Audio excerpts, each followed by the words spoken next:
Assalamualaikum warahmatullahi wabarakatuh. Alhamdulillahillazi anzala ala abdihil kitaba wa lam yaj'al lahu iwaja. Alhamdulillahi rabbil alamin al-mukasyafa ghaibu lil fuqara ila siratin mustaqim. Alhamdulillah wassalatu wassalamu ala asrafil anbiya'i wal mursalin wa ala alihi wa sahbihi ajmain. Subhanaka la ilma lana illa ma 'allamtana innaka antal alimul hakim. La haula wala quwwata illa billahil aliyyil azim. Fa fahamnaha Sulaiman wa kullan ataina hukman wa ilma wa saharna ma'a Daudal jibala yusabbihna wa tayra wa kunna fa'ilin. Wa bishrah li sadri wa yassir li amri wahlul 'uqdatam min lisani yafqahu qawli. Sallallahu ala sayyidina Muhammadin wa ala alihi wa sahbihi ajma'in. Nur jali sifatullah, sifat menjadi kalam Allah, terangkan hati hamba Allah, terang seperti hati Rasulullah sallallahu alaihi wasallam. Alhamdulillah, syukur kita kepada Allah Subhanahu wa taala. Limpahan kurniaan Allah, rahmat Allah, inayah Allah, hidayah Allah, iman, nikmat Islam, nikmat ihsan, nikmat dapat menyintai Allah dari Allah, nikmat dapat mengenal Allah dari Allah, dan nikmat yang paling besar Allah kurniakan hidup kepada kita untuk kita mengetahui bahawa yang hidup, yang maha hidup adalah Allah dan tak lain apapun. Sekalian alam ini adalah kisah-kisah, cerita-cerita yang nak menyatakan iaitu Allah yang Esa. Dan sungguh pun sekalian alam ini tidak Allah jadikan, tidak ada siapa pun Allah jadikan, tetap Allah maha sempurna dengan keesaannya dan cukup maha asyik dengan dirinya sendiri, tak memerlukan sekalian yang hendak dijadikan. Jadi hala tujuan sebenar kita adalah menyatakan bahawasanya dia tetap sejak awal, sejak azali, sejak abadi, awalul akhiru wa zahiru wal batin. Semua dalam keadaan dia tetap maha sempurna, tidak ada kekurangan langsung. Itu dinamakan Esa terus menerus. Ya, apa pun keadaan yang menyebabkan kita buta, maka kita menyatakan. Kita mengatakan betapa teruknya hidup dengan kau ni, hingga kan siapa yang boleh tahan hidup dengan kamu ni. Ibaratnya kita menyatakan kepada Allah begitu, sedangkan Allah memberikan berbagai-bagai nikmat, berbagai-bagai perumpamaan di setiap inci-inci bumi, dan setiap saat-saat ni tadi kita tak merasakan. Setiap saat, detik, degup jantung kita, kita tidak akan merasakan kemanisan, kenikmatan mengesakan Allah. Sebab kita tidak membedah siasat. Malahan kita menuduh Allah Ta'ala, kita masih kurang lagi. Kita masih berkhendakkan selain daripada Allah. Butanya mata hati kita. Kita berkehidupan dengan tertipunya kita. Lepas tu kita menyangka pula, tak cukup lagi Allah bagi aku. Aku nak minta lagi. Tapi Allah ni, kita tak nampak Allah tu lebih mustahak, lebih nikmat daripada segala yang kita minta nikmat tu. Butanya mata hati kita bila kita tak belajar kenal diri, kenal Allah. Padahal kita nanggur-nanggur, kita perbudak-budakkan Allah Ta'ala. Seolah-olah macam Allah Ta'ala tu tak tahu ke perangai kita. Tu. Allah tu bersifat ihsan. Allah biarkan dulu. Allah bagi perumpamaan lagi, Allah bagi rezeki lagi, Allah bagi macam-macam yang kita nak dibagi. Tujuan dia dibagi supaya kita terbuka. Allah tak memerlukan kita pun. Allah sayang pada kita, maka ia merendahkan dirinya. Dia sangat sayang kepada hamba-Nya, dia menurunkan dirinya.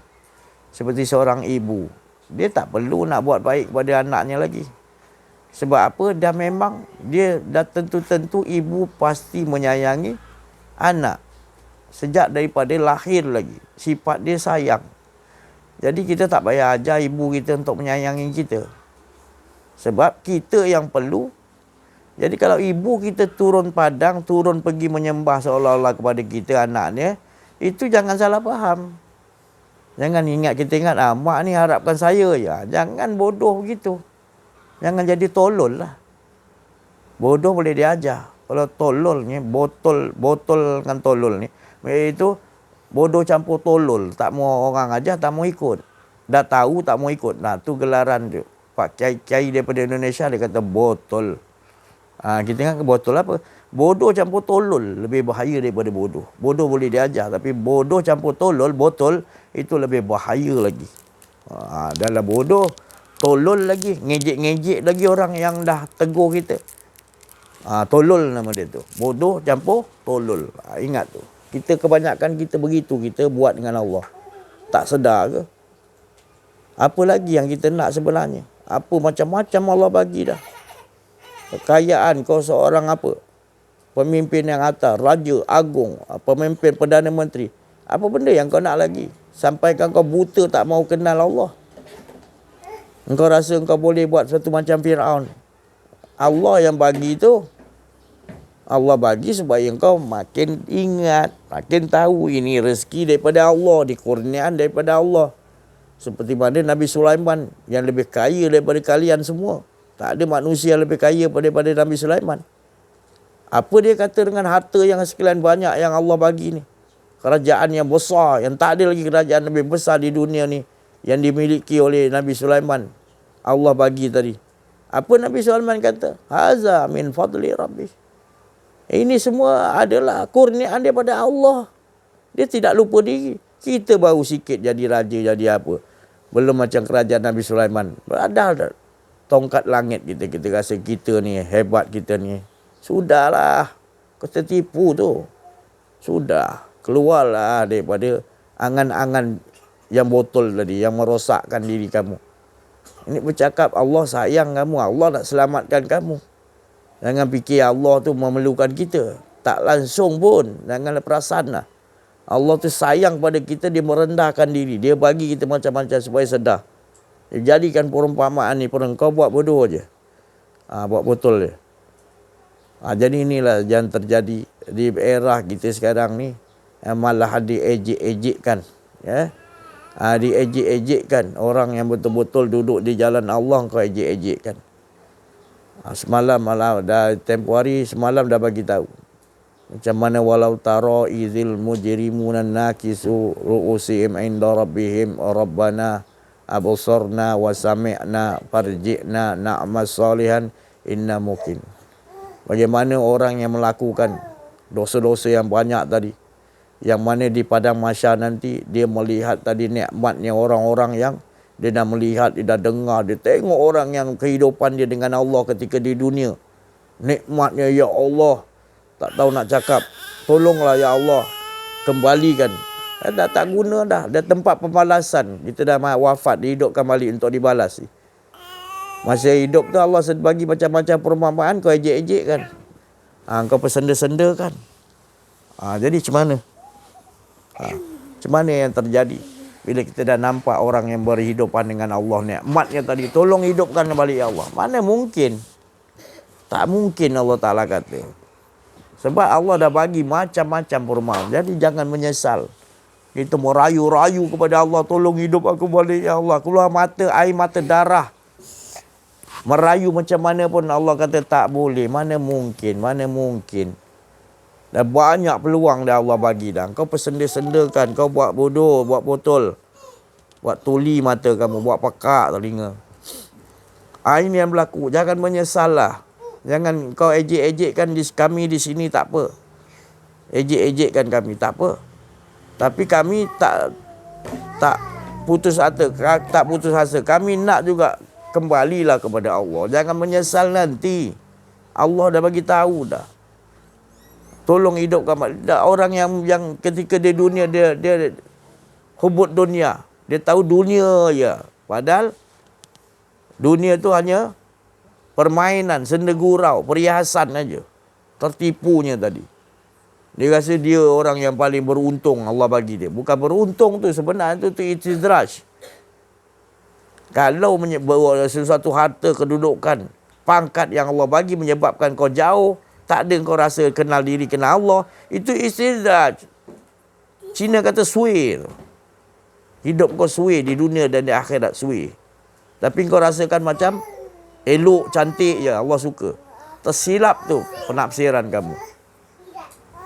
Ni bukannya Allah Ta'ala tu marah. Allah Ta'ala tu sayang kita. Dia suruh kembali. Kau dah jauh sangat. Aku dekat dengan kau, kau jauh. Allah bukannya merayu-rayu kepada kita ni hebat. Tapi Allah tu sayang. Sayangnya Allah tadi. Dia gambarkan mengisi kekasih je Nabi Muhammad SAW. Sayangkan umat. Umat dia macam mana pun nak didoakan juga. Selamat, selamat, selamat. Allah tu lagi lah nak kita selamat selalu. Nak rindu kita selalu ya Allah Ta'ala. Tapi kita tak. Kita nampak yang lain. Kita tak nampak rindu kasih Allah kepada kita. Kita tak nampak cinta kasih Allah kepada kita setiap hari. Kita hanya nampak apa yang Allah perlu bagi pada kita. Kerana jahilnya kita, botolnya kita. Ya. Maka itulah disuruh tadi awal-awal lagi mengenal Allah, mengenal diri, mengenal Allah. Mengenal diri, mengenal Allah. Jangan tertipu. Selagi kita tak pergi mengaji, tak belajar ni, tak cari guru mursyid, pembimbing rohani, selagi tu kita berada dalam kejahilan. Tak kira lah pangkat kita tinggi, ilmu kita banyak, amalan kita hebat, tapi kita tak ada ilmu mengenal diri, mengenal Allah, maka tak ada manfaat dia, kata Rasulullah. Malahan kerugian lagi. Sebab kita ada amalan banyak, nanti kita akan bangga, kita akan sombong, kita rasa kita dah banyak amalan. Nanti kita banyak ilmu pula, kita kata kita banyak ilmu, orang lain tak banyak ilmu. Itu sombong dia datang. Jadi macam iblis. Jadi itu perlukan ilmu mengenal diri, mengenal Allah supaya binasa tak ada kita semua. Yang ada ilmu Allah, yang ada kita pergerakan amalan yang kita lakukan adalah Allah Subhanahu Wa Taala punya kehendak-kehendak, susunan-susunannya. Bukan hak kita. Baru kita berasa manis hidup kita. Semuanya Allah yang susun. Kita tidak lagi bergantung kepada kedirian kita. Kita tak bergantung pada ilmu kita. Kita tak bergantung dengan amalan-amalan kita. Bukan tak bagi buat amalan. Buat amalan. Bukan tak bagi ilmu. Bagi cari ilmu jauh mana pun, banyak-banyak. Tapi jangan bersandar pada ilmu. Jangan bersandar pada amalan. Itu yang Allah SWT nak. Wala yusyrik bi ibadati rabbihi ahada. Jangan mensekutukan aku dalam ibadah. Macam mana? Engkau rasa engkau yang melakukan ibadah. Itu maksudnya. Buatlah. Tapi rasakan engkau lah ya Allah yang buat. Manis di situ. Khusyuknya di situ. Setiap kita angkat tu dia yang angkat. Manisnya tadi. Kalau itu kita tak dapat rasa kemanisan daripada yang lain, azab lah tu Allah Ta'ala kata. Aku tu kau tak pentingkan nombor satu. Rasul tu kau tak pentingkan nombor satu. Maka tunggu azabku.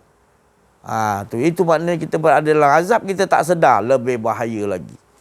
Dalam hidup kita, kita tak menombor satukan Allah dan Rasul. Maka kita berada di dalam azab, kita tak sedar. Itu lebih azab lagi. Itu lebih maknanya bahaya, malapetaka besar pada hidup kita. Kita masih rasa keakuan diri, kita rasa itu tidak salah, itu satu keadaan yang berbahaya pada diri kita, iaitu kita berada di dalam jurang kemuncak azab. Kemuncak azab tapi kita tak rasakan azab. Ya Allah, adalah kita masih nak merasa ada keakuan-keakuan diri kita. Jadi di sini bukan kita kita nak semua manusia, tak kira Islam ke tak Islam, semua kembalilah. Fitrah kita ni adalah kembali kepada Allah. Irji'i ila rabbiki. Yang nak tenang ni tak kira Islam ke tak Islam, mana perlulah kembali kepada Allah Subhanahu Wa Taala dalam keadaan kita kembali yang benar-benar, iaitu buangkan semua. Kita datang daripada Allah, innalillah. Tak ada satu benang pun ikut kita. Tak ada. Fitrah bersih. Iaitu kita ni betul-betul dalam keadaan bersih, kita dijadikan oleh dari Allah tadi. Wa inna ilaihi rajiun. Kembali kepada Allah pun jangan bawa apa-apa. Jangan bawa amalan, jangan bawa ilmu. Satu urat benang pun jangan bawa. Betul-betul fitrah balik kepada Allah Subhanahu Wa Taala. Ini yang dikatakan kita kena duduk dalam keadaan wuduk, iaitu sentiasa hilang keakuan diri. Keakuan diri kita adalah dia sebenarnya, bukan kita. Dia yang akukan dirinya sendiri, esa, tidak ada dua. Tak boleh dua pengakuan. Kita pun nak mengaku, Allah pun. Allah cukup, dia cukup dengan esakan dirinya. Jadi kita sebenarnya tidak pernah ada. Yang ada hanyalah cerita-cerita dia, hidup dia, cerita. Jadikan sekalian alam ni untuk menyaksikan, untuk kita menyaksikan bahawa dia aja yang ada. Bukan menyaksikan banyaknya ciptaan Allah. Allah tu sendiri bukti nyata dia tu ada. Tak payah dia menjadikan bukti-bukti sekalian alam ni sebenarnya. Kalau kita dah faham, dah kenal, tak payah lagi bukti-bukti dah. Allah tu sendiri dah bukti nyata dah. Tak payah kita Allah nyatakan. Tapi Allah masih lagi bersifat Rahman dan Rahim, pemurah penyayangnya pada kita. Dia nyatakan juga supaya jangan kita jadi terhijab dengan apa yang dinyatakan. Ini apa yang dinyatakan, bumi seisi-isinya, apa semua kedudukan harta. Kita jadi buta pula dengan Allah, pelik pula. Allah tujuan dia jadikan semua itu menyatakan supaya kita nampak Allah dahulu. Tujuan dia nyatakan sekian alam. Kita terbalik. Kita buta dengan Allah, nampak apa yang Allah nyatakan tadi. Allah sedangkan nyatakan supaya kau nampak siapa yang nyatakan. Untuk menyatakan dirinya esa. Jadi balik. Kita ni betul-betul lah kena faham lah. Ya. Selagi kita ni buat-buat tak faham, ataupun kita macam, kita ni rasa macam Allah tu tak penting lah. Ya. Jujurlah. Jujur dengan diri kita sendiri. Kita menyebut nama Allah masih lagi tak bergetar, tak rasa rindu, tak menombor satukan Allah. Bahaya tu. Itu duduk dalam bahaya tu. Tak ada lebih bahaya lagi kemalangan. Apa pun jenis kemalangan, tak ada lebih bahaya melainkan kita duduk di situ. Allah tu yang kita seru tu tak ada bergetar hati kita. Malahan kita rasa kita ada kuasa lagi. Kita sebut nama Allah, kita jadi munafik pula. Kita nak pura-pura dengan Allah ke? Kita sebut nama Allah tak rasa best, tak rasa syok. Hidup kita tak nombor satukan Allah Ta'ala. Nikmat tau. Nikmat. Bukan beban. Ingat Allah ni nikmat. Tapi mengapa kita bersebut nama Allah tak nikmat? Sebab kita tak kenal dia. Maka tu cepatlah. Sebelum nanti matahari dia berpindah naiknya nanti. Sebelum matahari tak mengeluarkan cahaya, iaitu kematian kita akan sampai. Kegelapan dicabut, sakaratul maut kita sampai. Dan waktu sakaratul maut tu, sebelum dicabut nyawa kita, Allah perlihatkan bagaimana nikmat-nikmatnya tadi. Tempat nikmat orang yang telah mendapat berkehidupan dengan Allah, menoborsatukan Allah dan Rasul. Nikmatnya sebelum dicabut nyawa, dia perlihatkan kepada kita. Itu jam kita tak boleh buat apa. Tolong ya Allah sambung hidup aku, tak boleh. Tinggal nak sentap je, dia perlihatkan waktu tu. Kemudian dia perlihatkan tempat kita, bagaimana kita melakukan keingkaran. Menangis, meraung kita waktu sakaratul maut. Sakitnya amat sangat penglihatan yang kita lihat. Tempat kita adalah tempat yang sungguh hina. Itu pengalaman-pengalaman orang yang merasai sakaratul maut. Maka dia akan nampak jelas filem-filem Allah lihatkan apa yang dilakukan. Sebelum di pada masyar diberikan kitab masing-masing 100G. Sebelum sakaratul maut tu juga diperlihatkan sedikit apa yang telah kita lakukan. Tempat kita di mana waktu tu, waktu sakaratul maut, itu yang kita akan lihat. Apa yang telah kita perbuat di dunia. Dia akan nampak pintu barzah tu berunsur. Pintu barzah berunsur, iaitu sebelah tidak kaca jernih. Sakaratul maut nak cabut, dia akan nampak dulu kaca jernih tu, tempat yang dia akan duduk, laluan tu tadi. Kalau dia di dunia tak kenal diri, tak kenal Allah, laluan dia menuju laluan azab. Azab yang sangat ngeri, yang tak ada, yang neraka jahanam azab tu lebih teruk lagi perjalanan dia dalam alam barzah tu. Kalau diperlihatkan Allah kaca jernih putih, di dalam tu ada nur cahaya, nur Muhammad, golongan fatauli fi ibadi, golongan ibadah, selamatlah dia. Walaupun sakit sakaratul maut, tapi dia akan pergi tempat dia dah nampak. Kalau yang ni tadi meraung tak boleh cebut dah. Nyawa sampai kalau dia dalam dia, tolong hidupkan balik Allah, aku nak kenal diri, kenal engkau ya Allah. Itulah kalau dia dah boleh nak luar. Tapi dah tak boleh, dah tersekat. Rezeki dia dah nak dicabut habis. Tak takut ke kita? Tak ngeri ke kita di waktu itu? Kita nak minta tolong hidupkan balik sekejap. Sebab kita, Allah dah perlihatkan golongan yang kanan yang telah Allah Ta'ala pilih dalam kehidupan dia yang kau dulu ejek-ejek kan. Nampak tempat mereka. Kita dah sami'na. Kita baru nak, aku nak ikut ya Allah. Aku dah lihat ya Allah. Aku nak taat ya Allah. Tak boleh dah. Tak ada siapa boleh tolong waktu tu. Sebab Allah dah bagi terlalu banyak perumpamaan. Tapi kita tetap juga di tangga nak kebodohan kita, botol kita. Kita biarkan diri kita ni. Biarkan diri kita. Allah sayang kita, kita biarkan diri kita. Sudahlah tu. Duduklah. Ini kita jangan tertipu. Tunggu hidayah Allah sampai. Tak ada. Hidayah Allah hari-hari sampai. Bas hidayah Allah hari-hari sampai. Kau yang tak nak naik. Jangan bohong diri kau sendiri. Jujurlah. Hari-hari bas hidayah Allah sampai, kau tak naik, kau kata tunggu hidayah lagi. Berat benar dah. Kau ni menipu diri kau sendiri. Sudahlah, jujurlah. Janganlah. Allah tu sayang kita. Dia nak selamatkan kita. Kita ngikutkan sangat. Sudahlah. Allah sayang kita. Allah sentiasa menunggu kita mengucapkan aku menyesal ya Allah. Aku nak kembali. Allah sentiasa menunggu. Dia yakin kita ni boleh. Allah sendiri nak. Tu. Gitu. Tapi kita ni mengapa? Mengapa kita nak berbalah-balah? Apa lagi yang tak cukup Allah bagi? Sebenarnya bukan tak cukup. Sebenarnya terlebih banyak. Tinggal lagi kita tak mengaji kenal diri, kenal Allah.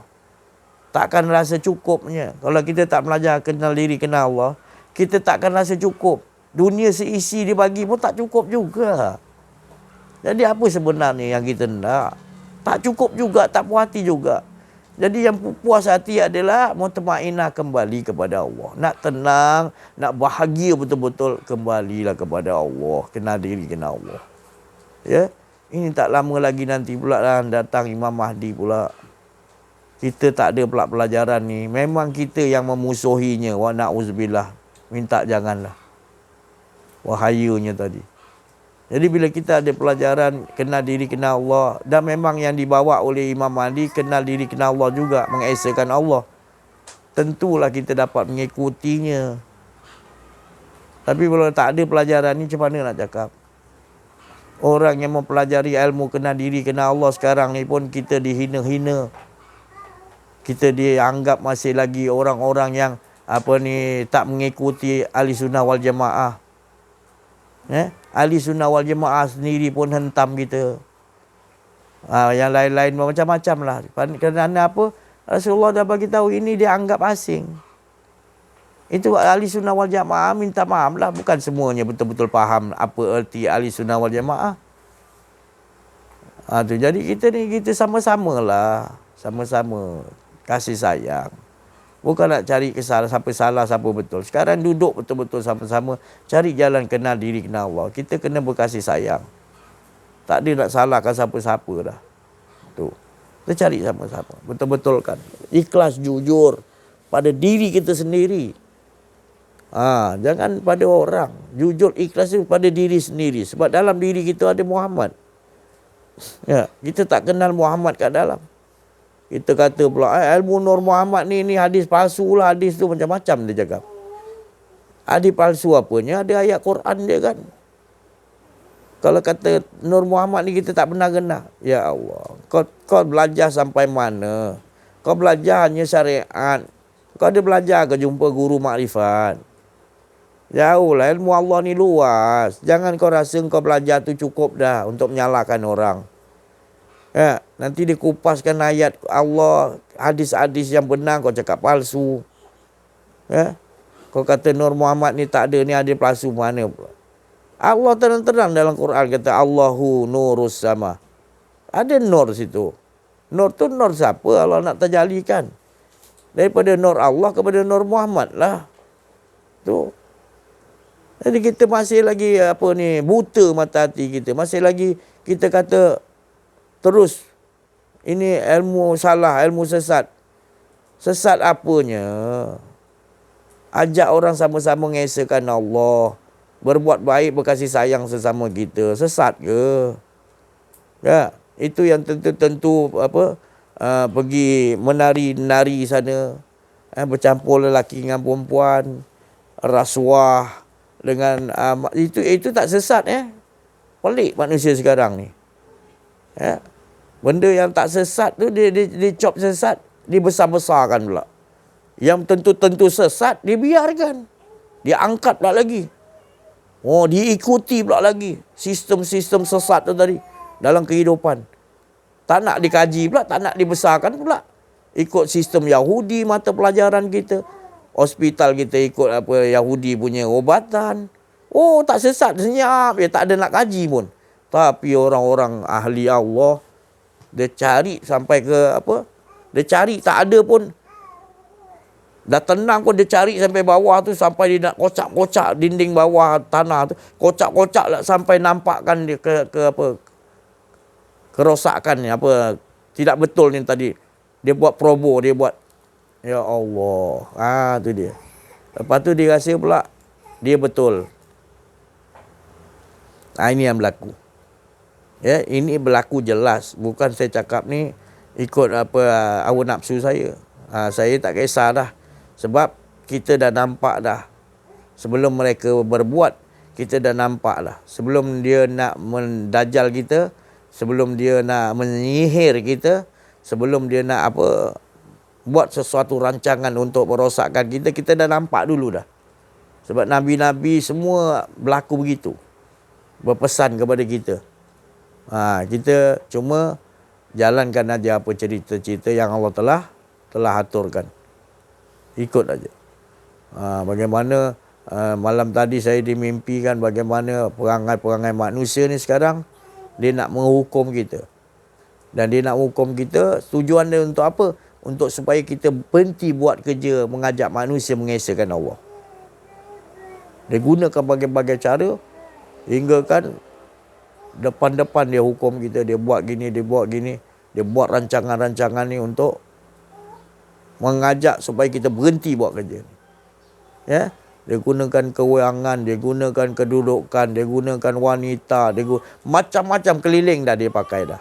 Tapi alhamdulillah kita terpaksa gunakan ilmu buat bodoh. Nak bercampur dengan dia orang, nak tarik dia orang, kena ilmu buat bodoh. Buat bodoh macam mana? Buat macam kita pun sama macam dia orang. Buat begitu. Buat begitu. Tapi daripada dalam tu kita tebas dengan kalimah la ilaha illallah. Itu cara Nabi Muhammad SAW bagi kita. Sekarang ni punya cara. Kalau tak kita keluar pun kita kena keluar lah. Tak usah campur dia orang. Itu salah satu cara. Dan cara kedua dia lebih sulit lagi adalah kita mati syahid juga. Ini lagi tinggi darjat mati syahid. Pertapaan umatku nanti adalah bercampur masyarakat. Setelah dia bertapa, dia dapat solok dengan Allah Ta'ala, kenal diri dengan Allah. Itu bagus, dan dia harus baguskan lagi adalah tapa dia tu mengesahkan Allah, dia bawa duduk dalam manusia. Pertapaan umatku adalah bercampur manusia. Jadi kita dah 25 tahun bertapaan kita, pertapaan bercampur masyarakat. Kalau nak ikutkan, Allah Ta'ala suruh tapa terus, tak usah campur. Manusia rosak banyak. Zaman ni zaman manusia rosak banyak. Kalau kita tak cukup pertapaan kita, Rasulullah tak suruh bertapa dengan tu. Jadi bila pertapaan kita solok, kita kenal diri, kenal Allah, cukup bahawa Allah Ta'ala kata, pertapaanku adalah bercampur masyarakat, kata Nabi. Jadi kita ikut sunnah Nabi. Sekarang petapanya tak mengenal diri, mengenal Allah, tak duduk dengan ni, mana boleh. Kau bawa ilmu tinggi macam mana pun, kau akan hanyut bersama dengan mereka. Sebab permainan dorang tu permainan yang umum. Tu tadi. Jadi kita kena faham. Bukan saya nak nyalahkan siapa-siapa. Tak ada strategi, tak ada lain. Harus kenal diri, kenal Allah. Baru ilmu-ilmu kau akan bagi manfaat. Baru kau boleh duduk bertapa dengan masyarakat. Yang seperti mana Rasulullah bagi tahu, pertapaan umatku adalah bercampur masyarakat. Tapi pertapaan dulu. Nabi melarang kita bertapa macam cara Rasulullah. Tapi Nabi kena faham perkataan Nabi. Pertapaan juga. Dia larang. Dah tak ada lagi dah aku nak suruh umat aku bertapa kat gua macam mana aku berkhalwat tu. Tak ada. Pertapaan umatku adalah pertapaan. Jadi kita kena faham. Dia larang tapi sebenarnya kita kena bertapa yang mengenal diri, mengenal Allah tadi. Pertapaan. Dia panggil tadi supaya kita wusul sampai kepada Allah. Bila sampai pertapaan khalwat kita dengan Allah, sampai kita kenal Allah, perkenalkan diri kita kepada Allah, maka di situ kita kena bawa pertapaan yang itu tadi, khalwat itu tadi, dengan tengah masyarakat. Dalam keadaan dia tadi waliyatalataf wala yusairan nabikum ahada. Hendaklah engkau berlemah lembut, waliyatalataf. Jangan ceritakan alam ahada dulu. Ya? Tapi ni masa ni sekarang pula dah tak boleh pula. Masanya dah lepaskan hadis-hadis yang lain. Sekarang masa ni pula untuk memberitakan secepat wa amma bi ni'mati. Masanya sekarang dah kena sampaikan dengan jelas sebab dah terlalu hampir sangat dah. Bagi saya dah sampai dah, tapi bagi umumnya dah terlalu sampai dah. Jadi maka tu disuruh cepat sampaikan hadis sebanyak cepat. Jangan ingat pula kita tadi masih lagi leka-leka lagi. Sekarang ni memang ilmunya tadi iblis Dajjal melekakan manusia. Melalaikan manusia seolah-olah jadi aman. Jadi tenteram. Dalam keadaan dia tak kenal diri, tak kenal Allah, ditenangkan oleh iblis, Dajjal dan kucu-kucu di Yahudi tadi. Ditenangkan kita. Kau ni bagus, umat Islam ikut kita punya style. Kita ni aman. Kita jadi. Padahal kita dengan Allah bermasalah. Kita tak kenal diri, tak kenal Allah. Maka dia bawa kita hanyut Yahudi. Tentera-tentera Dajjal ni bawa kita hanyut. Dan sejak daripada merdeka sampai sekarang dia bawa dah terlalu jauh hanyut. Hingga kita nak datangkan cerita untuk yang asli ni tadi, mengenal diri mengenal Allah, nikmat yang besar, dia tak nampak. Dia dah rasa macam dia dah terkunci, terpukau. Dia tidak mampu untuk nak keluar balik. Sebab apa? Dah dia rasa macam dah aman sangat dah. Padahal dia berada di dalam azab. Ini yang berlaku sekarang. Disihir, silat mata kan, tapi tak sedar dia disihir dan disilat mata. Dia rasa okey je. Ya Allah, tu lebih bahaya lagi. Ini yang banyak berlaku dalam kehidupan kita. Daripada peringkat yang tinggi sampai ke rendah dan terkena belitan-belitan iblis, belitan-belitan Dajjal, belitan tentera-tentera sistem-sistem Dajjal, iaitu Yahudi bawa. Saya rasa cukup sampai dulu. Ni hari semua kita minta lagi pencerahan kepada Al-Ustaz Al-Fadil, Ustaz Azai Al-Misri untuk memberikan lagi tambahan pencerahan. InsyaAllah. Warahmatullahi wabarakatuh. Mari sama-sama anak-anak, para santri sekalian, kita berzikir sekejap. Subhanaka la ilma lana illa ma 'allamtana innaka antal alimul hakim. Subhanaka la ilma lana illa ma 'allamtana innaka antal alimul hakim. Subhanaka la ilma lana illa ma 'allamtana innaka antal alimul hakim. Ya Hayyu ya Qayyum birahmatika astaghis. يا حي يا قيوم برحمتك أستغيث إنا فتحنا لك فتحا مبينا إنا فتحنا لك فتحا مبينا إنا فتحنا لك فتحا مبينا أستغفر الله العظيم التواب الرحيم. Alhamdulillah, terima kasih kita ucapkan pertama sekali yang paling besar, Allahu Akbar. Syukur kita kepada Allah kerana dengannya kita dapat berada pada hari ini di sini di Zawiyah Tok Ayah membicarakan tentang dia semata-mata dia tiada yang lain hanya untuknya, tiada yang lain yang wujud pada hakikatnya adalah dia.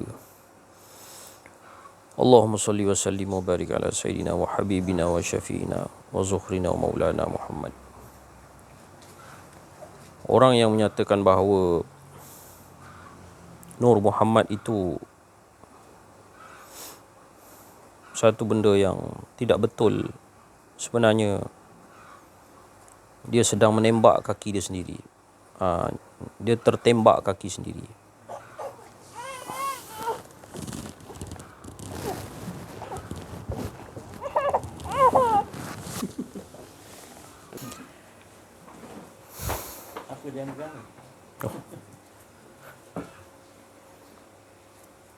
Sebab orang itu dia dapat menerima teori of everything ataupun dipanggil sebut TOE, Theory of Everything daripada Barat. Iaitu dalam buku sains ada sebut semua alam ini berpunca daripada satu sel air yang berpecah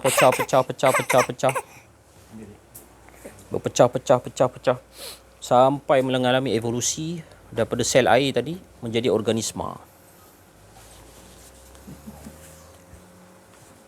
Daripada organisma, daripada atom air tadi menjadi sel, daripada sel jadi organisma, organisma menjadi evolusi, evolusi terpecah-pecah menjadi makhluk.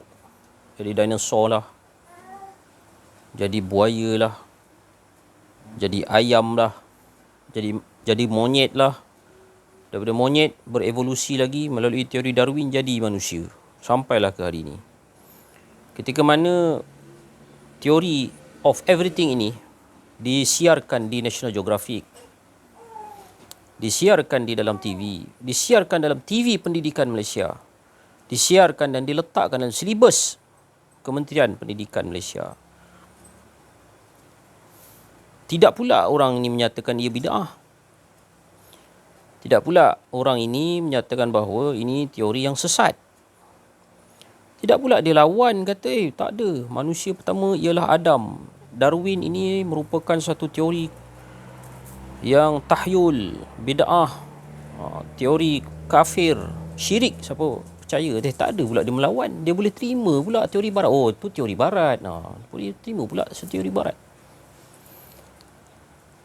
Jadi saya nak bertanya, orang yang menolak Nur Muhammad ni, cuba nyatakan theory of everything dalam Islam. Takkan tak ada? Takkanlah tak ada theory of everything dalam Islam. Sila nyatakan theory of everything di dalam Islam. Permulaannya alam semesta ni bermula dari siapa? Dari apa? Bagaimana? Allahumma salli ala Muhammad. Lekehlah agama Islam yang kita anuti ni kalau tak ada theory of everything. Di sebelah westernization, kita dah mengalami badai sekularisme, westernization, kebaratan, sehingga kita ni dijajah otak kita sampai menerima teori of everything dari barat tanpa bangkangan.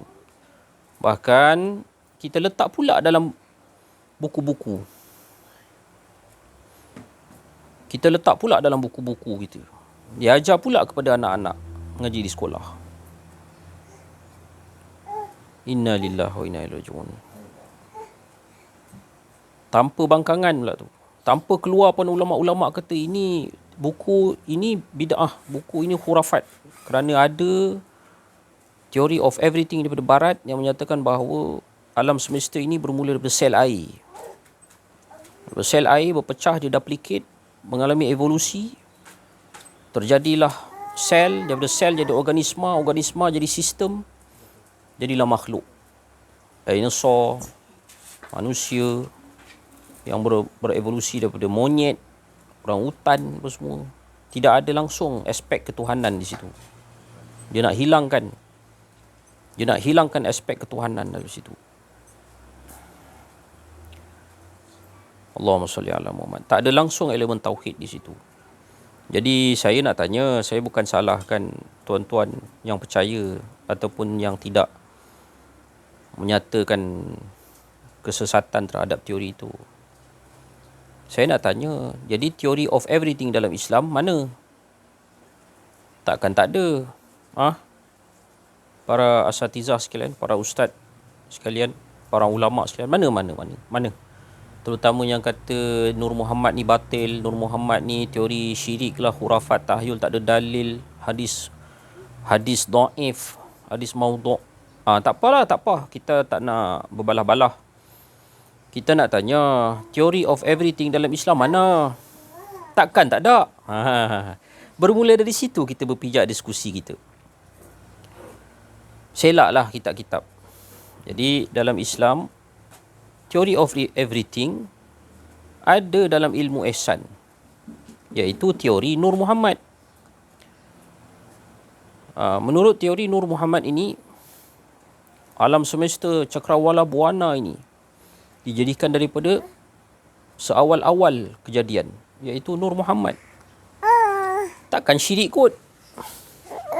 Dah hampa boleh terima teori Darwin lah, boleh setuju letak dalam buku KBSR, KBSM lah, dalam buku apa, Alam dan Manusia, dalam buku sains, kamu menerima ia sebagai sebuah teori.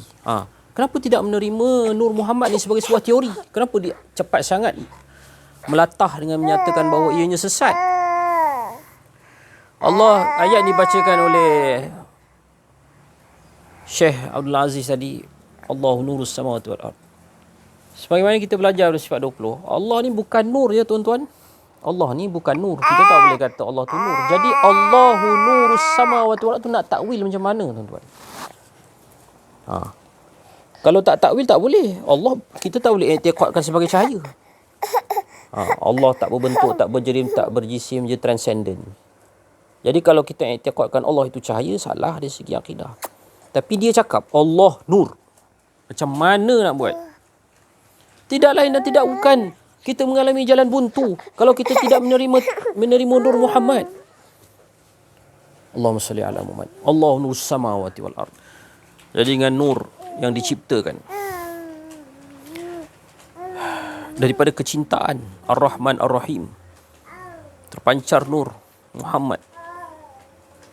Lalu dengan nur itulah dijadikan alam semesta. Allah nur samawati wal ard. Cantik tak perbahasan tu, diskusi tu? Kena tak dengan akal minda yang logik?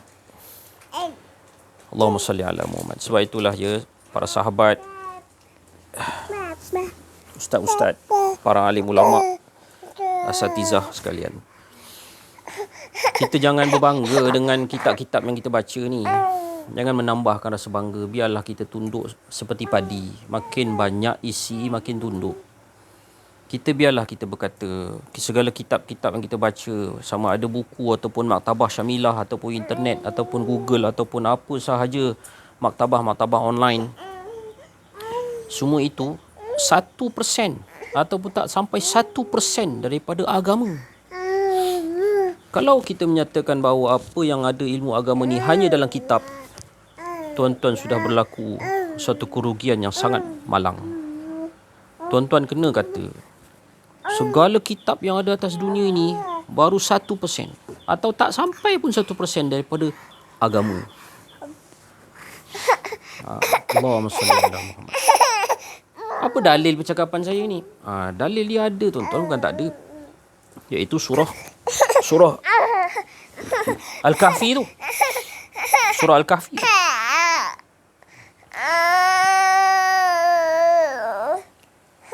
Di mana surah Al-Kahfi, ayat akhir surah Al-Kahfi tu menyatakan bahawa kalau dijadikan seluruh pokok-pokok ini sebagai pen dakwat, sebagai tinta, dan seluruh lautan sebagai dakwatnya, ma nafidat kalimatuhu walau ji'na bimithlihi madada, walaupun didatangkan sekali ganda lagi, itulah dia punya dalil dia. Allahumma salli wa sallim wa barik ala sayyidina Muhammad wa ala alihi wa ashabihi ajma'in. Jadi apabila kita terdengar para masyayikh arif billah menghuraikan ayat Quran yang kita tidak biasa kita dengar, Allahumma salli ala Muhammad, janganlah cepat kita potong dia, jangan cepat kita mematah-matahkan dia. Kerana pada hakikatnya tafsiran-tafsiran agama itu terletak di dada-dada arif billah. Terletak di dada arif billah yang menterjemahkan ayat-ayat Al-Quran. Kerana mereka ini sebenarnya adalah ulil amri pada zaman tu.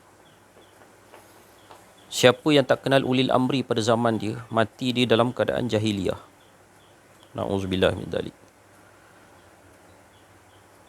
Setengah hukama berkata, siapa yang tak kenal mursyid, tidak berjumpa dengan mursyid dia di dalam fasa kehidupan dia, mati dalam jahiliyah. Guru yang mursyid. Kerana guru mursyid ini merupakan ulil amri dalam bab agama. Allahumma salli ala Muhammad. Ati'ullah wa ati'u rasul wa ulil amri minkum. Sebagaimana yang telah kita sama-sama ulaskan tentang suatu kisah pemimpin Islam yang sangat kejam, iaitu Yusuf Hajjaj Saqafi yang membunuh Sa'id, yang digeram dengan Sa'id. Dia bertanya pada ulama, pada pegawai-pegawai dia, siapa lagi di dunia ni yang tak takut dekat aku? Yusuf tanya. Ada seorang. Dia ni orang kata dia arif billah. Nama dia Sa'id, duduk kat kampung. Orang panggil. Dia berdebat dengan Sa'id ni, dia jadi geram. Dia nak bagi jadi Sa'id ni geram. Sa'id tu sabar. Dia kutuk ibu Sa'id. Sa'id ni pula kata, kalau ibu aku lagu tu, hang tu pun ada ibu. Ibu hang pun semacam. Yusuf Hajjaj Saqafi ni marah, lompat ke dia, sembelih dia. Sembelih. Keluar darah, terpancut tulis La ilaha illallah. Ketika mana itu saya bertanya, ulil amri siapa? Yusuf Hajjaj As-Saqafi yang kejam ni ke, yang bunuh segala ulama, para wali, ataupun ulil amri adalah Sa'id radhiyallahu anhu ardah?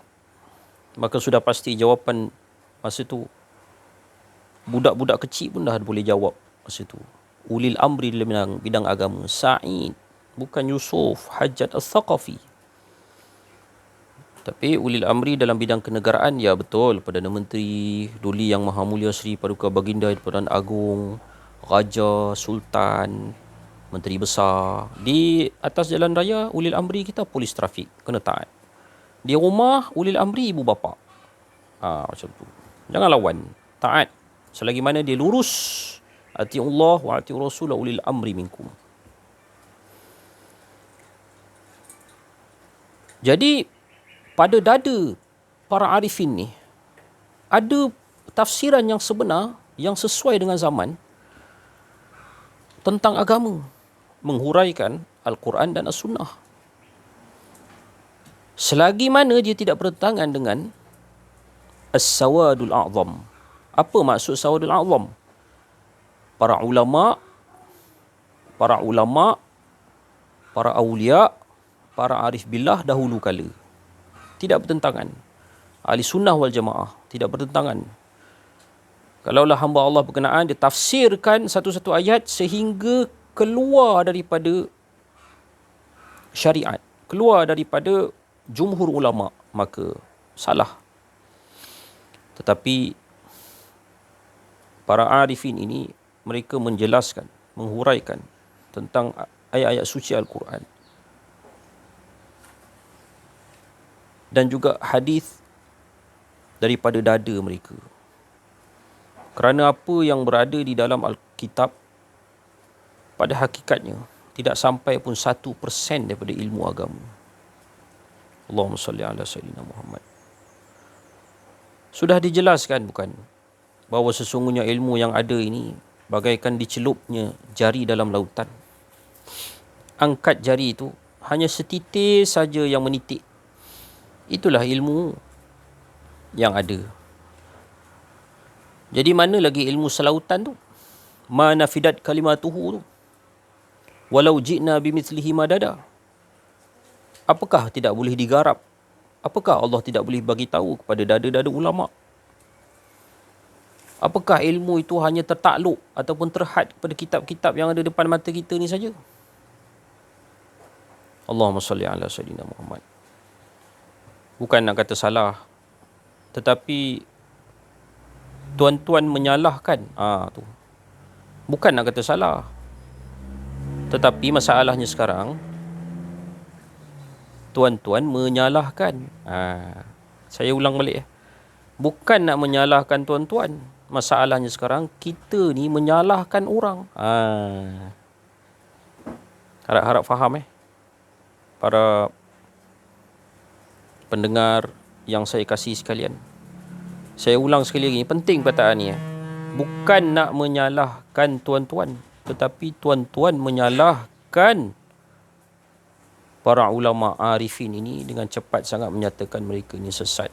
Mereka ni tak betul. Apa yang dalam kitab sahaja yang ada betul. Allahumma salli ala Muhammad. Contoh. Saya, ini pengalaman yang saya lalui sendiri dalam dunia akademik. Satu hari saya ceramah, saya kata al-fitnatu asyaddu minal qatl. Fitnah itu lebih besar daripada pembunuhan. Saya ditegur oleh satu orang Allah. Dia kata menurut kitab, fitnah itu adalah syirik. Tapi saya tak balas lah. Tak apalah. Saya tak nak menyalahkan kamu. Kamu tu betul. Masalahnya kamu salahkan saya. Kamu salahkan orang lain. Takkanlah al-fitnatu itu tertakluk kepada tafsiran yang terhad, iaitu syirik saja. Jadi itu maksud saya. Saya kena bagi contoh ni, saya minta maaf lah. Saya kena bagi contoh supaya para pendengar sekalian faham apa maksud saya. Jadi ayat Quran al-fitnatu asyaddu minal qatlu, dia terhadkan kepada fitnah tu kepada maksud dia syirik. Saya tak nak kata itu salah. Bahkan saya kata betul. Masalah sekarang kamu menyalahkan orang lain yang mentafsirkan dia dengan tafsiran yang lebih luas. Contoh, kalaulah ditafsirkan al-fitnatu asyaddu minal qatlu, kita tengok perang dunia pertama, perang dunia kedua, bermula dengan fitnah tau. Apa hasil dia? Pembunuhan berjuta-juta nyawa. Bermula dengan fitnah. Pembunuhan berjuta-juta nyawa. Kita tengok kapal Titanic tu. Tak tahu macam mana kan boleh jadi kemalangan gitu. Tapi dalam tu ada 2 orang Yahudi yang besar yang tak setujulah kononnya dengan penubuhan Federal Reserve. Jadi dia mungkin telah dibunuh dalam kapal Titanic tu, mati. Peristiwa kapal Titanic tu, sehingga selepas itu terbunuh Federal Reserve. Lihat, selepas peristiwa itu berapa banyak fitnah dan pembunuhan terjadi. Faham Allahumma salli ala Muhammad. Apa lagi contoh? Allahumma salli ala Muhammad. Pembunuhan, fitnah terhadap pembunuhan Kennedy, pembunuhan JF Kennedy. Di balik pembunuhan tu ada satu fitnah, iaitu JF Kennedy tak setuju dengan penubuhan Federal Reserve. Apa hasil dia? Suatu fitnah yang dahsyat, dan fitnah itu sampai ke hari ini. Tertubuh dan tertakluknya kita dengan sistem riba yang mencengkam dan tidak ada siapa yang mampu elakkan.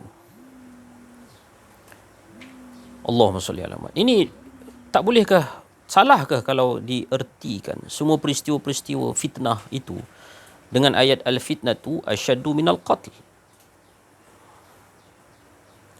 Lalu para ulama, para arif billah ini difitnah dengan tuduhan-tuduhan yang melulu, digunakan dana, di, di, dibuat konspirasi, digunakan kuasa yang ada seperti sebagaimana Syekh Abdul Aziz cakap tadi. Dia mimpi malam tadi begitu. Justru Allahumma salli ala Sayyidina Muhammad. Perkara itu telah berlaku pada peringkat individu.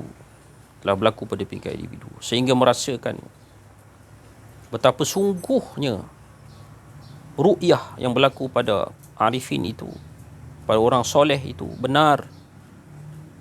Sehingga dia bukan saja berlaku di peringkat institusi, tetapi dia juga berlaku pada peringkat individu. Yang motifnya benarlah kata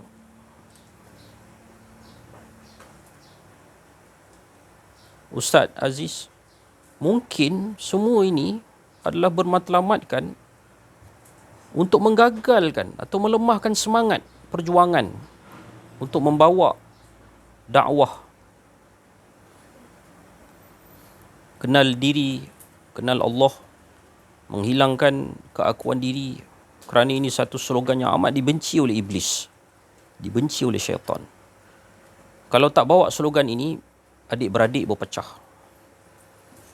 Anak-anak semua berpencar, otak diincar-incar, habis kekuatan.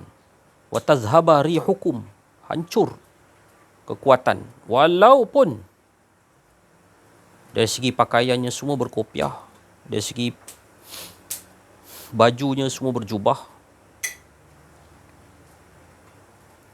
dari segi namanya semua Ahmad, tetapi berbalah-balah apabila tidak membawa slogan, membuang betul-betul, sungguh-sungguh menghilangkan keakuan diri. Allahumma salli wa sallim mubarik ala Muhammad. Kalau betul-betul sungguh-sungguh menghilangkan keakuan diri, hanya itulah sahaja jalan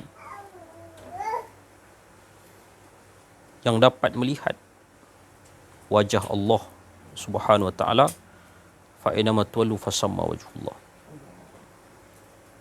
Dan sebagai akhirnya, tips untuk para santri sekalian, bagaimana untuk mengaitkan sesuatu dengan Allah, mengesakan Allah, ialah dengan cara kita pandang tasbih. Kita pandang tasbih. Tasbih ni, contohnya kita nampak pokok, kita tebuk pokok tu, jadikan dia biji tasbih. Tebuk, tengok dalam lubang tu, ada apa? Okay, nampak apa ni kereta pula. Tebuk kereta tu, nampakkan lubang, bubuh tali tasbih. Dalam lubang tu ada apa? Tengok sendiri. Nampak apa lagi? Nampak orang yang kamu sayang, nampak ibu kamu. Kamu tebuk ibu kamu tu. Masukkan tali tasbih. Kamu sayang ayah, kamu tebuk ayah kamu tu. Para santri saya ingat ni, tips ni penting. Kamu sayang ayah kamu tebuk ayah kamu bubuh tali tasbih dalam tu. Jadi banyak semua benda di dunia ni kamu tebuk tembus, nampak Allah Ta'ala, bubuhkan tali Allah, ikat dalam satu tasbih. Itu syuhud kasrah fi wahdah. Semua benda nampak Allah, semua benda tebuk, cepat-cepat tebuk. Semua benda tebuk bagi nampak Allah. Letakkan tali hablun minallah tu, masukkan dia tali tasbih, ikat bagi dia satu, mengesakan Allah. Semuanya satu, mengesakan Allah. Jadi dah dia falsafah tasbih.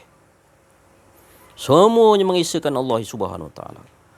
Bila tengok tasbih, macam itulah pada semua benda kamu berzikir. Nampak ayam, kamu tebuk ayam tu dengan syuhud kamu, dengan i'tiqad kamu. Kamu bubuhkan tali Allah dalam dia, dalam ayam tu. Jadi dia tu pun diikat dengan keesaan Allah. Semua benda jadi sebuah tasbih. Dalam tasawuf, ilmu tasawuf ini, syuhud kasrah fi wahdah. Semua yang kita nampak Allah semua. Semua yang kita nampak, kita sedang berzikir. Semua. Apa faedahnya? Faedahnya tuan-tuan, kalau tuan-tuan adalah merupakan ahli pegawai kerajaan, apabila tuan-tuan ditawarkan dengan rasuah, macam mana nak tebuk rasuah tu kepada Allah, takkan boleh. Allah murka. Jadi tuan-tuan akan tolak rasuah. Ni ihsan. Nampak Allah semua. Semua nampak Allah. Semua dekat, semua diikat dengan tali Allah. Diikat dengan iman. Ikat anak-anak, ikat isteri dengan iman. Ikat. Allahumma salli ala Sayyidina Muhammad. Allahumma salli ala Muhammad. Jadi itulah falsafah tasbih. Kesimpulan ceritanya, pakailah tasbih. Pakailah tasbih. Kerana bila kita pegang tasbih pun dah dikira sebagai berzikir. Minta maaf terlajak masa, terkasar bahasa, terguris hati. Saya minta ampun, minta maaf. Ada keakuan diri. Wabillahi taufiq wal hidayah. Assalamualaikum warahmatullahi wabarakatuh. Assalamualaikum warahmatullahi wabarakatuh. Alhamdulillahirabbil alamin wassalatu wassalamu ala asyrafil anbiya wal mursalin wa ala alihi washabihi ajmain. Bersyukur kita kehadrat Allah Subhanahu wa taala dengan limpah kurnia inayah rahmat pada pagi yang mulia ini dapatlah kita bersama-sama dipanggil oleh Allah Subhanahu wa taala dengan rahmatnya di zawiyah Tok Ayah ni, di Santan Perlis ni. Amat bersyukur disebabkan rahmat Allah lah kita dipanggil di sini untuk bersama-sama menyatakan keesaan Allah Subhanahu wa taala, kebesaran Allah Subhanahu wa taala, membesarkan Allah Subhanahu wa taala, mentauhidkan Allah Subhanahu wa taala. Tak ada cerita kita, semua cerita Dia je. Itu yang Allah Taala suka. Dengan apa tujuan? Hala tuju iaitu menafikan keakuan diri kita yang ada hanya Allah, yang sentiasa mengesahkan Allah seperti mana Dia mengesahkan pada diri Dia sendiri dan seperti mana Dia asyik pada diri Dia. Asal dia asyik pada diri sendiri. Dia tidak memerlukan kita, tapi Dia memerlukan dia cukup dengan diri Dia untuk dia mengasyik pada diri Dia. Jadi saya teringat satu kata-kata sufi, iaitu orang sufi ni perkataan dia menyatakan bahawa dia mensucikan diri bukan menyatakan diri dia tu suci.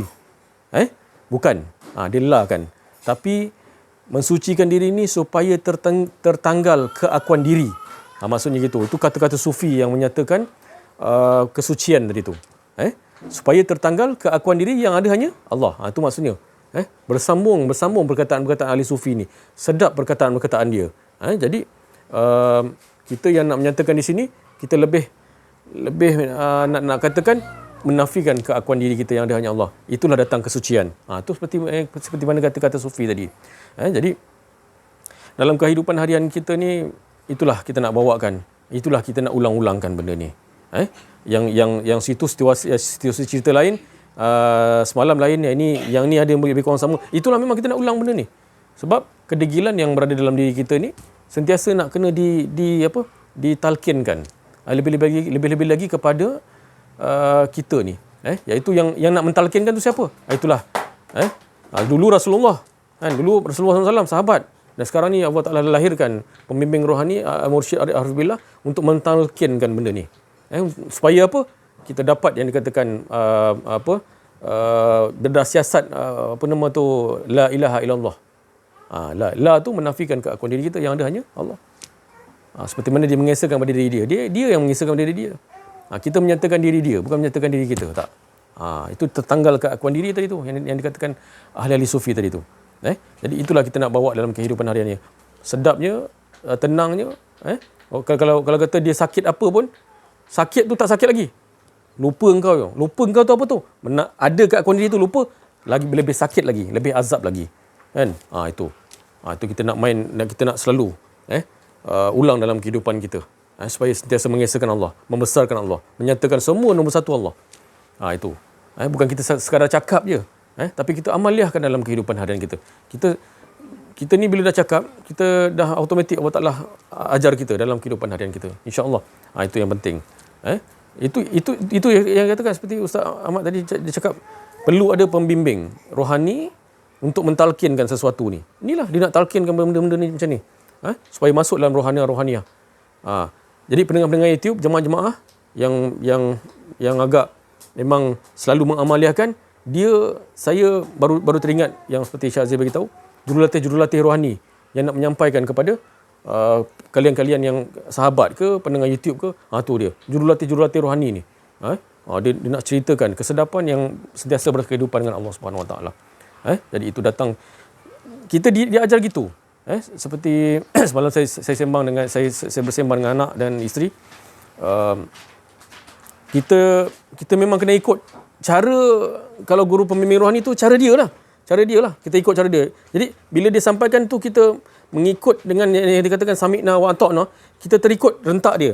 Bila kita terikut rentak dia, bukan rentak macam mana maksudnya, nak menyampaikan, cara menyampai tu macam mana, nak ambil macam mana, datang daripada Allah. Kita itu dah yang dikatakan fattabi'uni. Kita dah ikut jejak langkah. Jadi guru-guru ni, guru pemirah ni, dia ikut yang jejak langkah wali-wali Allah pada Rasulullah SAW semua. Jadi bila kita ikut guru rentak macam mana cara nak berhubung dengan Allah SWT, dia dah ikut fattabi'uni tu, yuhibbukumullah. Qul in kuntum tuhibbunallaha fattabi'uni yuhibbukumullah. Barang siapa yang ingin dicintai oleh Allah SWT, ikuti jejak langkah Nabi Muhammad SAW. Syariat, tarikat, hakikat, marifat. Yang orang yang mengajar kita tu macam mana cara dia. Dia sampai rasa dia tak nak apa dah.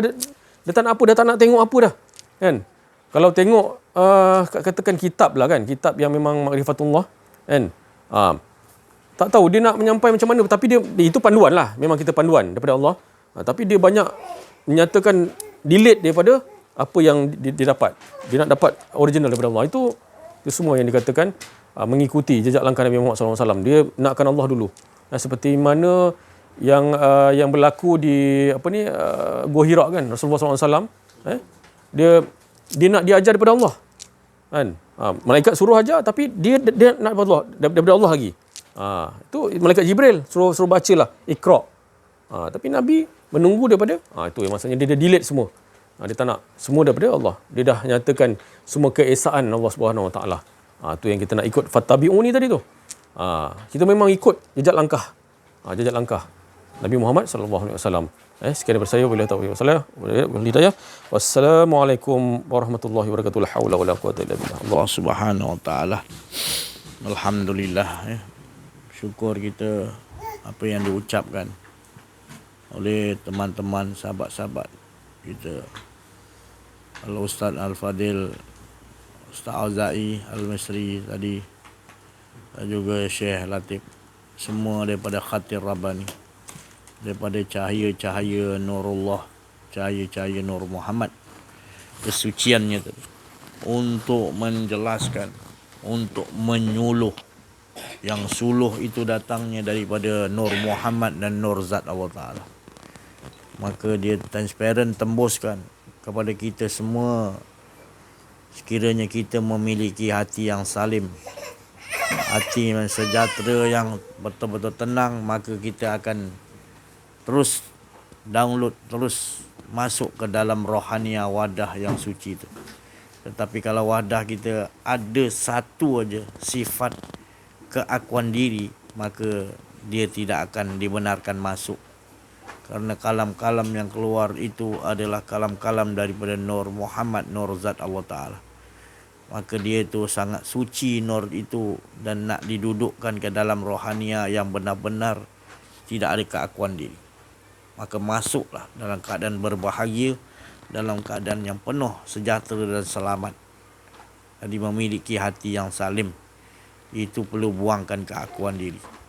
Jiwa itu akan jadi jiwa yang mutmainah, yang menerimanya daripada Nurullah, Nur Muhammad. Maka itulah kita lihat Rasulullah SAW menyuruh kita, sekiranya kita terlupa, Rasulullah SAW suruh melakukan solat. Hadisnya begitu. Tapi menurut tafsir, jika tertidur, jika kita lalai, dirikanlah solat. Maknanya kita tertidur, waktu solat dah terlajaklah kata subuh, dirikan solat. Itu maksud. Ada penafsir yang mengatakan. Tapi dalam segi tafsiran orang-orang ahli Allah mengatakan solat itu tadi adalah solat yang mengingat. Solat itu adalah mengingat. Jadi orang yang solat tu mengingat apa? Mengingat bahawa dirinya tidak ada. Dia menurut tafsir orang ahli makrifat, solat itu mengingat, kita ni tak ada. Kena ingat kita ni tak ada. Yang ada hanya Allah. Tu solat. Kalau tidak dipanggil tadi terlena ataupun tertidur. Itu maksud Rasulullah SAW. Ada dua, ada tersurat, ada yang tersirat. Dua-dua betul. Jadi kita kena pakai kedua-duanya. Tersurat dan tersirat. Jadi kita lalai dalam solat, maknanya kita dah terlena lah tu, tertidur lah tu. Maka Allah berfirman, Kurang lebih maksudnya, dirikanlah solat untuk mengingatiku. Dirikanlah solat untuk mengingatiku. Allah bagi tahu gitu. Menurut ahli tafsir, ahli tasawuf mengatakan kita ni kena solat lah. Kerana solat itu adalah, bila solat tak ada diri, itulah ibadah. Itulah ibadah. Dan juga bila kita ngingati Allah, tak ada keakuan diri, itulah isi parti solat, dia kata. Jadi itu nak kita kena faham. Solat, lakukan solat diri untuk mengingati Allah, Allah Ta'ala kata. Kenapa Allah Ta'ala kata dengan solat mengingati Allah? Tapi sebenarnya kita kena faham, solat tu sendiri maksudnya tak ada lagi rasa kita ni mengingat Allah. Yang kita tak mengingat diri kita, yang kita ingat hanya Allah. Solat baru mengingat Allah. Jadi dengan menghilangkan keakuan diri, barulah kita mengingat Allah. Sebab yang mengingat Allah tu hanya Allah, tu maksudnya solat. Tu Allah Ta'ala maksudkan tadi yang tersirat, iaitu mutasyabihat dia adalah kita mengambil faham bahawasanya Allah suruh dirikanlah solat untuk mengingatiku. Tu dirikanlah solat untuk mengingatiku. Maka solat tu adalah dia. Kita ni tidak, jangan ingat ada diri kita. Dia barulah mengingatiku, maksudnya gitu. Bukan dalam solat mengingati Allah kita ingat. Bukan. Solat sendiri tak ada keakuan diri kita. Buang, jangan ada rasa diri. Solat barulah dikatakan solat tu mengingatiku. Maknanya dialah mengingat dirinya sendiri. Itu maksudnya. Jadi kita ayat ni ayat mutasyabihat. Ayat itu perlu dikupaskan. Jadi kita telah kupaskan. Maka tak ada lagi, maknanya ada lagi was-was atau syak lagi, bahawa yang mendirikan solat itu adalah Allah. Asal saja jangan ada rasa keakuan diri. Tapi lagi ada keakuan diri, kita tak solat dan tak mengingati Allah. Itu ya. Termasuk orang yang lalai, insya-Allah. Saya rasa cukup sampai situ dulu. Terima kasih banyak atas perhatian. Mohon maaf atas kekurangan kesilapan dalam menyampaikan ada rasa keakuan diri. Wabillahi taufik wal hidayah. Assalamualaikum warahmatullahi wabarakatuh. Bir. Allahu Akbar. Sallu ala Nabi.